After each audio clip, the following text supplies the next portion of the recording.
எல்லாருக்கும் வணக்கங்க. இப்போ இந்த ஸ்னோபால் சாப்டர்ல பார்த்தீங்க அப்டின்னா, அ இந்த இருக்கக்கூடிய காலகட்டங்கள்ல பார்த்தீங்கன்னா, அ மக்கள் எல்லாம் வந்து அதிக அளவுல வந்து ஸ்டாக் மார்க்கெட்ல வந்து பயங்கரமா இன்வால்வ் ஆயிட்டு இருந்தாங்க. அ எங்க பார்த்தாலும் ஸ்டாக் மார்க்கெட் பத்தி பேசுவாங்க. எக்ஸாம்பிள் எடுத்துட்டோம் அப்டின்னா, கொரோனாக்கு அப்புறம் பார்த்தீங்க அப்டின்னா, நெறைய மக்கள் இந்தியாவுல வந்து ஸ்டாக் மார்க்கெட்டுக்குள்ள வந்த மாதிரி, அந்த காலகட்டங்கள்ல எல்லாருமே வந்து ஸ்டாக் மார்க்கெட்ல இருந்தாங்க. அதாவது ஒரு முடி வெட்டுற கடையாகட்டும், இல்ல ஒரு மக்கள் அதிகமா கூடக்கூடிய இடமாகட்டும், ஹோட்டல் இல்லைன்னா காய்கறி கடை, டிபார்ட்மெண்ட் ஸ்டோர் இந்த மாதிரியான எல்லா இடங்கள்லயும் வந்து மக்கள் அதிகமா ஸ்டாக் மார்க்கெட்ட பத்தியே பேசிட்டே இருந்தாங்க. நெறையா பேர் ஸ்டாக் வாங்கி வைக்கிறது மிகப்பெரிய ஒரு கௌரவமா நெனச்சுட்டு இருந்தாங்க. அது ஒரு ஃபேஷனா இருந்துச்சு. என்கிட்ட இந்த ஸ்டாக் இருக்கு, என்கிட்ட அந்த ஸ்டாக் இருக்குன்னு வெளிய பேசிக்கிறதுல ஒரு தற்பெருமையாவும் இருந்துச்சு. ஸோ அந்த மாரி காலகட்ட சூழ்நிலையில வந்து பஃபட் வந்து என்ன சொன்னாருன்னா, இவங்கள நான் ரொம்ப நம்பிக்கையா இருக்காங்க. ஆனா ரொம்ப வருத்தப்பட போறாங்க. அப்படிங்கிற ஒரு விஷயத்த சொல்லியிருந்தாரு. என்னைக்குமே அவர் சொல்லக்கூடிய ஃபேமஸான டயலாக் அப்படிதான். எல்லாரும் சந்தோஷமா இருக்கும் பொழுது மார்க்கெட் விட்டு ஓடியே போயிருங்க. எல்லாரும் பயந்து ஓடும்பொழுது மார்க்கெட்டுக்குள்ள வாங்க. அப்படிங்கிறது அவருடைய ஃபேமஸான தத்துவம் கூட. அ இந்த மாரி நடந்துட்டு இருக்கும் பொழுது, நெறைய பேர் உள்ள ஷேர்ஸ் எல்லாம் வாங்கும் பொழுது, அங்க வேலைகள் வந்து ரொம்ப அதிகமா இருந்துச்சு. ஏன்னா, அந்த காலகட்டங்கள்ல வந்து பேப்பர் ஒர்க் எல்லாம் வந்து அதிகமா இருக்கும். நம்ம வந்து இன்னைக்கு நம்ம டிஜிட்டலா எல்லாம் வந்துருது. ஆனா, ஒரு காலத்துல வந்து ஷேர் சர்டிஃபிகேட் இருந்துச்சு இல்லைங்களா? ஸோ, அது மாரி ஷேர் சர்டிஃபிகேட் வாங்குறது, விக்கிறது, போறது அப்படிங்கிறப்போ, அங்க இருக்கக்கூடிய வேலை செய்யக்கூடியவங்களுக்கெல்லாம் ரொம்ப பயங்கர தலைவலியா இருந்ததுனால, இந்த பிரச்சனைய எப்படியாச்சும் ஒரு முடிவு கொண்டு வரணும் அப்படின்னு நெனச்சாங்க. அது மட்டும் இல்லாம, இங்க நெறைய ஏமாற்று வேலைகள்லாம் நடந்துட்டு இருந்துச்சு.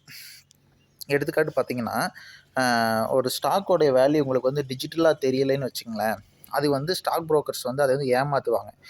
உங்களுக்கு புரியிற மாரி சொல்லணும்னா, இன்னைக்கு நம்ம இந்தியால வந்து ஒரு நிலம் இருக்கு அப்டின்னா, அந்த நிலத்த நம்ம விக்கிறோம்னு வச்சுக்கங்களேன், விக்கும்போது அதோட ஆக்சுவல் வேல்யூ அந்த பக்கம் பையர் வந்து என்ன விலை குடுத்து வாங்க ரெடியா இருக்காரு அப்டிங்கிறதும் தெரியாது.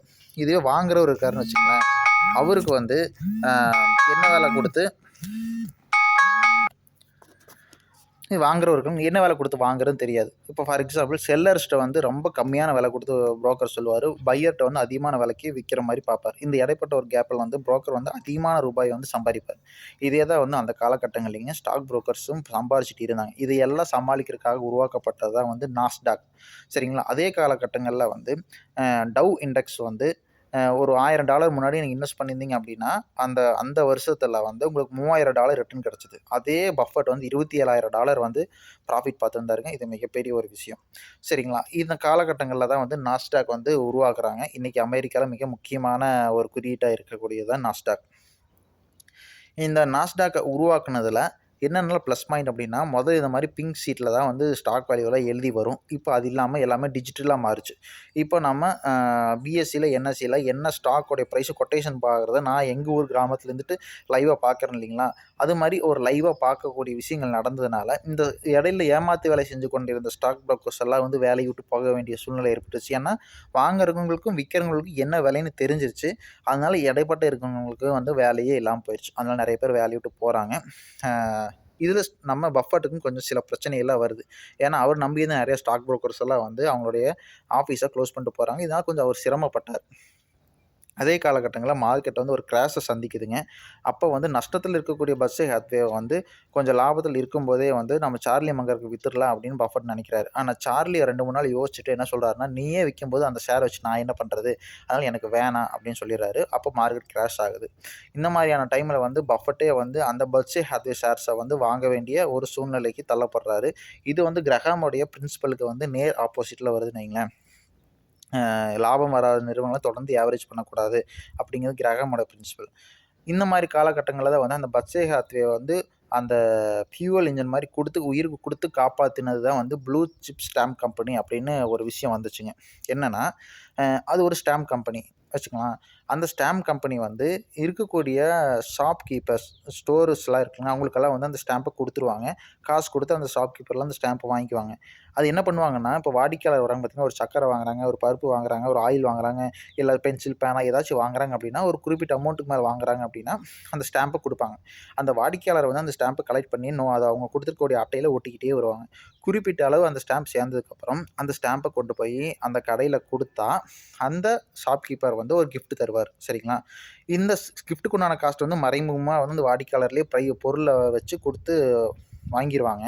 ஆனா கிஃப்ட்டா குடுப்பாங்க. இப்படி கிஃப்ட் குடுக்கறதுனாலயே வந்து பார்த்தீங்கன்னா, நெறைய மக்கள் வந்து திருப்பி திருப்பி அதே கடைக்கு வர ஆரம்பிச்சாங்க. அந்த கடையில இருந்த பொருட்கள்லாம் அதிகமா விக்க ஆரம்பிச்சுச்சு. ஃபார் எக்ஸாம்பிள் நம்ம இங்க துணி கடைக்கு போனாலும் சரி, இல்ல ஏதோ நகை கடைக்கு போனாலும் சரி, பிராண்டடான கடைக்கு போனோம்னா, நமக்குன்னு ஒரு கார்ட குடுத்துருவாங்க. அந்த கார்ட்ல நம்ம ஒவ்வொரு முறை வாங்கும்போது கிரெடிட் பாயிண்ட்ஸ் ஏறிக்கிட்டே இருக்கும். ஒரு குறிப்பிட்ட எல்லாம் வந்ததுக்கப்புறம் உங்களுக்கு ஏதாச்சும் ஒரு கிஃப்ட் குடுப்போம் அப்படின்னு சொல்லுவாங்க இல்லைங்களா?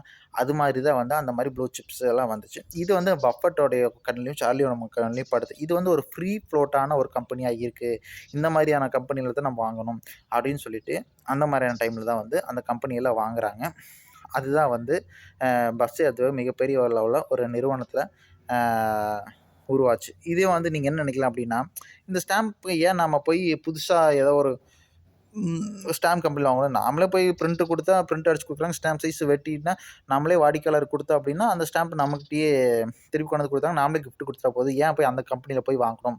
அப்டிங்கிற கேள்வி உங்களுக்கு வந்துச்சு அப்டின்னா, எனக்கு வந்துச்சு. நான் ChatGPT கேட்டேன். அது என்ன சொல்லுச்சு அப்டின்னா, நீங்க ஸ்டாம்ப் குடுத்தீங்க அப்டின்னா, அந்த ஸ்டாம்ப வந்து அந்த வாடிக்கையாளருக்கு நம்பகத்தன்மை கம்மியா இருக்கும். அதுவும் இல்லாம, நீங்க அந்த ஸ்டாம்ப் சேர்ந்ததுக்கப்புறம் கிஃப்ட் குடுப்பீங்க அப்டிங்கிற எந்த உத்தரவாதமும் கிடையாது.